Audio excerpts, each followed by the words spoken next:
Hello and welcome to Unparliamentary Language, a podcast that's got to get down to business to make some puns. And how are you, Rob? I'm very well, thank you. How are you? I'm good too. I'm coming to you live from the Netherlands as your European correspondent tonight. I just happen to be sat in a hotel room in Eindhoven for reasons. So it's a good thing we haven't left the EU yet, because it was a lot easier to get here, despite the fact there was 2.5 hours of delays on the Eurotunnel. Yeah. All right. Otherwise, how are you? Yeah, I'm good, thank you. Just like Christmas has snuck up on me out of nowhere, much like this general election, which I know we've been talking about it for the past few episodes, but boy, does it suddenly feel real, doesn't it? It's Tuesday night, and that means this episode will go out tomorrow on Wednesday, because I've got nothing else better to do in my hotel room than edit it. And this is going to be our predictions of what might happen in the election. We'll probably be terribly wrong. This will be quite a short episode. It'll be mostly Rob talking, I imagine, with a bit of me. And then, it'll go up on Wednesday and you'll find out how wrong we are by Friday morning. How does that sound? That sounds great. I love being wrong. So let's crack on. Okay. So, where do you want to start? I know this is a bit freeform as it's kind of a special sudden episode before the election. So do you want to start with the big sweeping result prediction, or do you want to start off somewhere else and build up to that? Let's build up to that. I might just start with how campaigning's gone this week, because you can tell a lot about how a campaign has gone by the last week of campaigning. Usually parties will target what they see as key marginal seats, and then they'll see how much they can push their luck. So I think the indications for this are Jeremy Corbyn has gone to Bristol to campaign recently. I think he did yesterday, which I would say is a fairly safe Labour seat. It would bring lots of crowds. He's got a lot of support there, but it's not a marginal. It's somewhere where he can kind of rally the troops for one last push. Boris Johnson, on the other hand, went to Sunderland, which is like a traditionally, that's the Labour heartlands. He's in the Labour Leave constituencies, which shows that he's trying to push his advantage a bit further to see how much of a potential majority he can get. Now, in this case, I do think that Johnson has kind of maybe overstretched. He's had a couple of very bad days campaigning up in Sunderland. He had the photo of the boy who was on the floor at Leeds General Infirmary Hospital, which a journalist tried to show to him. Boris Johnson refused to look at the picture and then promptly put the phone in his pocket, which made him look, I think, extremely out of touch and not seeming to address the issues. That was an odd one. It's all right. That was just weird. I was hearing about that on because I've been away.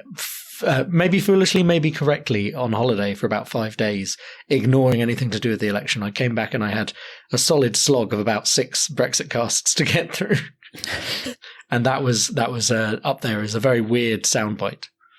Yeah, it's been very odd. It was a very odd way to deal with that, and it's a particularly bad look for Johnson. Also, on the same day, he was accosted by a worker who. Basically, she ripped into Boris Johnson, and it kind of showed that maybe he wasn't in his comfort zone anymore. And there has been a big question about how accountable is Boris Johnson over this campaign. He's the only leader not to do an interview with Andrew Neil, which a lot of people, Jeremy Corbyn did it, and Andrew Neil asked quite a lot of difficult questions, and it's seen as an interview which if you get out there without too much damage done, you can hold your head high. Boris Johnson decided to avoid any damage by not doing it altogether.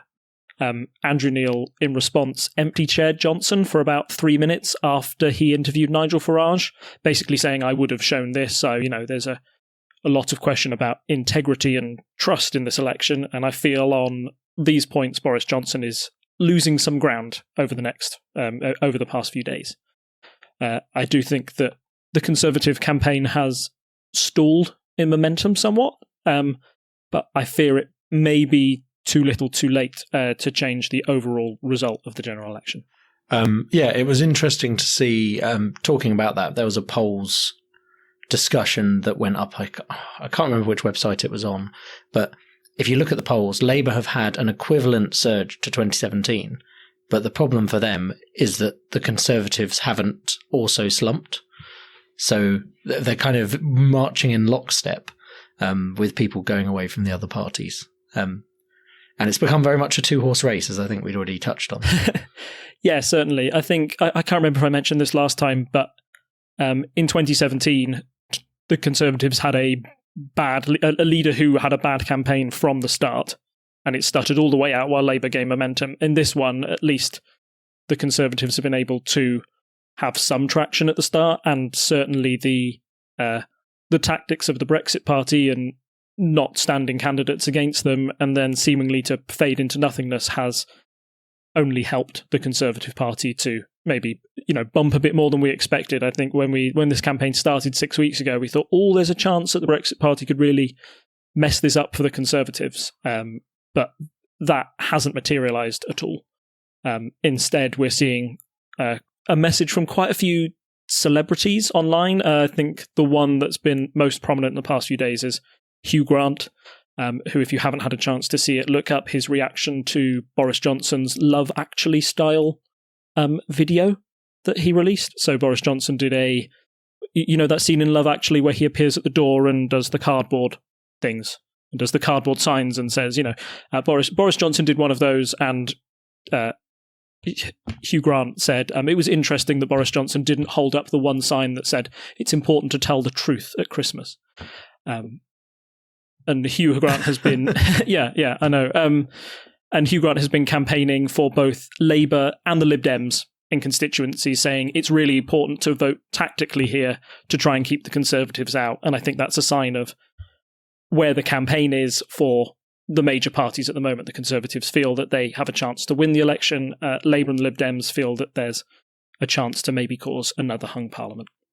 Yeah, and it's interesting, one of the points I've seen raised is that the goalposts are in different positions for each party. So for Boris, he was already in power and technically had a majority, although obviously we've been discussing at length all the various things that were happening in the last few weeks and months of that parliament. But for Boris to be seen as winning, he needs to get a good enough majority to put through his Brexit deal. So obviously that needs to be a majority of people who would vote for his Brexit deal. We know that the Conservatives have said all the potential MPs who are standing for the Conservative Party will vote for that deal. So he needs to have a majority that does not include the DUP, because the DUP probably won't vote for his deal, of at least one, just to push that through. And then he's going to have trouble after that with other things, but at least he'd get his deal through, which would be his win. Whereas for Corbyn, he just needs to ensure that he could maybe form a minority government, which is a much easier task relatively, one would think, given how much is going on. But I mean, I think it's probably going to be too close to call anything, but that's why we're having a crazy prediction episode. Yeah, certainly. I don't mind jumping into predictions now. You can have a quick look at the poll tracker. I have abandoned the traditional one that's behind a paywall now, but I don't know if you actually have access to our classic one. But I've gone for the BBC General Election poll tracker. I'm going off the full polling data rather than the graph on the BBC website, which I think is an odd representation of the state of the polls at the moment. We're probably going to come back to the Britain Elects one in the future, just because the BBC doesn't tend to have polls up in an easy-to-spot place as often. But for this, yeah, it's easier for you to go to the BBC and not have to register. Do you want to go over the polls and then I'll give my opinion on what that means in terms of seats? I think that would be good. Yeah, okay. So, shall we work our way up from the bottom for suspense? So, in joint last with 0%, that is UKIP, the Tiggers, both of which are unsurprising, I think, and I've also played Cymru. I don't know if that's normal. I would have thought they would always expect to get a percentage of the Welsh vote, which would be more than 1% of the country, but maybe it's just a rounding error here. But I mean, they've had a few seats before in Wales, so I think that's a bit odd. Then we have Green on 3%, Brexit on 4%, SNP on 4%, which is, a significant portion of Scotland, but obviously they don't run in all seats. Lib Dems on 13%, Labour in 32%, which is quite the climb from mid to late October, early November. But as I alluded to earlier, the Conservatives have also been climbing almost in lockstep. And the Conservatives are now on 43%, which, yeah, I mean, they were just above the 32% when Labour were down low in the 20s, but they've both risen up together. So, yeah, that's quite a striking graph. And, I think Sir John Curtis has said this, and, similar people, much more learned than myself, have pointed out that probably a poll lead of about 10% might give the Conservatives between 80 and 100 seat margin in Parliament, which would be a Blair-sized victory for them. Not 97 size, probably more 2005. So third term Blair. So it's still not an absolute landslide, but in our recent politics where we've had a hung Parliament in 2010 and in 2017 and a narrow victory for the Conservatives back in 2015, it would be quite a sizable gulf and would certainly be enough for Boris Johnson to get his deal done, and would make it Boris Johnson wouldn't have a tricky time getting most of his policies through Parliament with that kind of margin. The interesting part, though, where it might not be all doom and gloom for those on the left, is when you have a look at some of the most recent polls. So there's an ICM poll taken on the 9th of December and a ComRes poll taken on the 8th of December, which puts the ICM one puts the Conservatives on 42 and Labour on 36, and ComRes puts Conservatives at 43 and Labour at 36 as well. It's worth pointing out, between those two, they were a day apart. ComRes is 3 times the sample size, with 6,000 people. With that sort of, if the margin closes from about 10 to 6%, that's when you're getting into hung Parliament territory. Simply because the way that the votes fall, where the marginal constituencies are, and the fact that this is quite an odd election in terms of where marginals are being fought. Usually you're only looking at a handful of seats, but Brexit has realigned a lot of places, I would say. So some might be considered formally safe. Labour seats may go Conservative. Meanwhile, Conservatives could have a big challenge in London and other major cities. The Conservatives used to have a lot of very safe boroughs in London and were pushed right to the edge in 2017. If that momentum has continued for Labour, then they will struggle even more. And it might be the case that a few high-profile Conservatives, I know that Dominic Raab is facing a big challenge from the Lib Dems in his constituency, and Ian Duncan-Smith is being pushed very close by the Labour candidate there. So you could have, it would be bizarre to have a night where the Conservatives go away with a huge majority but also lose 2 cabinet ministers. It really shows how you're redrawing the political landscape there. I think one prediction I feel quite confident making is it's going to be an election of surprises. I think there's going to be a lot of things we're going to look back on, similar to 2017 and other years where we've looked at the polls and been like, well, how did that end up as this? And as you say, there's a lot of swing seats where something has happened before, and I think it'll either be, I don't know. I mean, I suppose you could say that the continued momentum to get those people out would be not surprising. But let's say at least it's interesting when that happens. And if suddenly all that support disappears, that would be also surprising and interesting. So I think in those kind of interesting seats, whatever happens, it is interesting and people will be talking about it and what happened for years to come, probably. Well, at least political wonks will be. So yeah. Yeah, I think the jokers to come out of the hat and the things to look out for are people voting tactically? Clearly the Brexit Party that's fallen down to 3% in the latest ICM poll shows that the Brexit Party aren't really going to split the Conservative vote seriously anywhere. So can Labour and the Lib Dems put aside their differences and say, look, vote for the Labour candidate here where it's most likely to knock out a Conservative and the Lib Dem here where it's most likely to knock out a Conservative? If they can sort that out, then things start looking up. Also, the potential for a youth vote. It was the factor that many people felt swung the 2017 election. Now, there was a lot of talk on the day, and the data after that hasn't backed it up so much. Maybe not to the extent that everybody thought it was. In fact, actually, probably more people of our age late 20s, early 30s voting Labour that helped keep the Conservatives out last time, as it were. But this time there might be a bigger rise between 18 and 24-year-olds, and if they turn out in their droves, that could be a big factor that nobody's sort of really bargained for. Everybody's looked out for it, but polling companies still tend to say that the votes of 18 to 24-year-olds have much less weight to them than compared to the votes of pensioners, just because of the likely turnout figures that they have. Yeah. What was the percentage of sign-ups, though? I mean, it was very high among that age range. Yeah, certainly. I can't remember the number off the top of my head, but I know it was breaking records left, right, and centre. And it does appear that at least in recent times, particularly after the Brexit vote and the sort of the shock to the system that caused, that young people seem to be more engaged in politics than ever before. So that's another thing that Conservatives may have to be nervous about. We've had a lot of close votes in short succession. And if you were 16 or 17 in one of those elections and see it not going your way, I think that's very galling, and you're at that point in your life where you feel you can take on anything. And you're likely to join a political party or a movement. You're likely to, it's been a problem for some time because politics seem boring, whereas here everyone seems to be engaged. So I think that could be decisive in some places, especially marginal seats where there's a high student population. Most people won't have broken up on the 12th, I would imagine.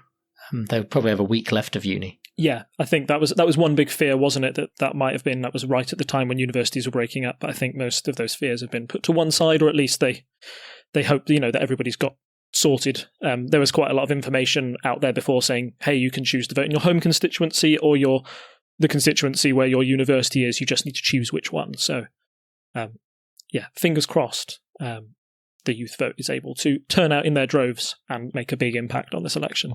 So I think the one result we can definitely count out is that Labour aren't going to win a majority here. You can definitely count that out, and I don't think that the Lib Dems will do anywhere near as well as they thought they might do at the start of the campaign. Yeah, I mean, they've dropped maybe 6-7% since before the general election was announced. Unfortunately, they've just been going down. I know it was talked about, I've heard a few things where they're saying, Jo Swinson's kind of struggled a bit in some of the debates because of the questions she's been given. I think actually she's handled them quite well, but it doesn't go down as well with the public because it's funny, people moan a lot about people apologising, and quite a lot of what she's done is apologising for things that happened in the past. I think the problem has always been she's tied to that time in the coalition, which we've discussed before.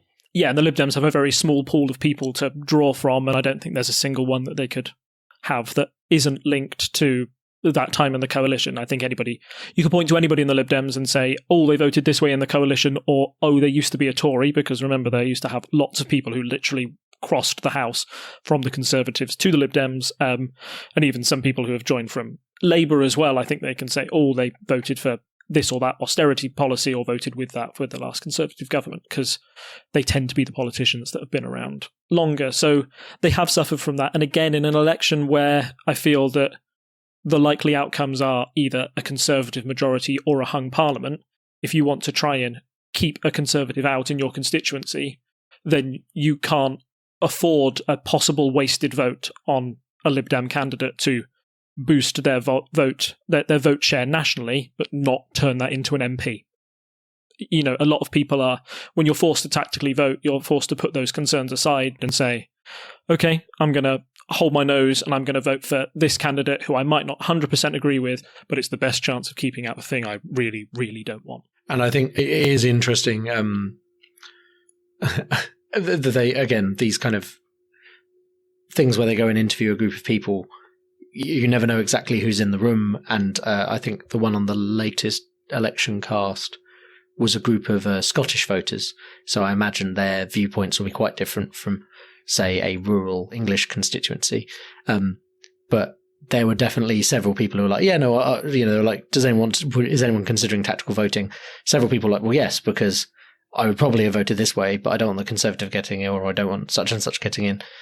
So, yeah, I think that could be quite a decisive factor, especially, as we say, since the Brexit Party dropped out, essentially. Yeah. I mean, there's so many things we're going to talk about in the episode that's going to come out after the election. And we don't have time for right now. I don't want to distract us any further from getting to the point. So yeah, big picture. If you had to put your money on it right now, which one of those outcomes you've described is most likely? I'm going to say the way the polls are at the moment, it's hard to see anything but a Conservative majority. However, I hope it won't be as big as 100 seats. I'll put my money on around about 40 seats, just to sort of pluck a number out of the air, but I don't think it'll be massive, but I think it'll probably be enough to get it through. That's the pessimist in me. That's quite a majority. I mean, I still think. I mean, I've seen the numbers and the crunching and everything. I think I'll be surprised if it's the big majority, but that's because I'm kind of using my memories of 2017, where everyone was saying the same thing. But things were much closer then in the polls. So, yeah, it's a curse, isn't it? It's a curse. The last election, because I remember before 2017, I had a look at the polls and said, well, these polls are saying it's a Conservative victory by loads. The best Labour can hope for is that these are wrong and they'll bring it and it'll be super close. And the second scenario happened. The best thing happened possible for Labour. And the exit poll was really shocking. I think the thing you've really got to look at that exit poll. Those polls are done differently to all the polling that's done throughout the election. They asked people as they came out of the polling station, which way did you vote? And I think the YouGov poll is, they do it, they weight it by constituency as well. So they don't just take the national picture. They say, this constituency looks like it would vote Conservative. That's one mark on there, and that one looks Labour.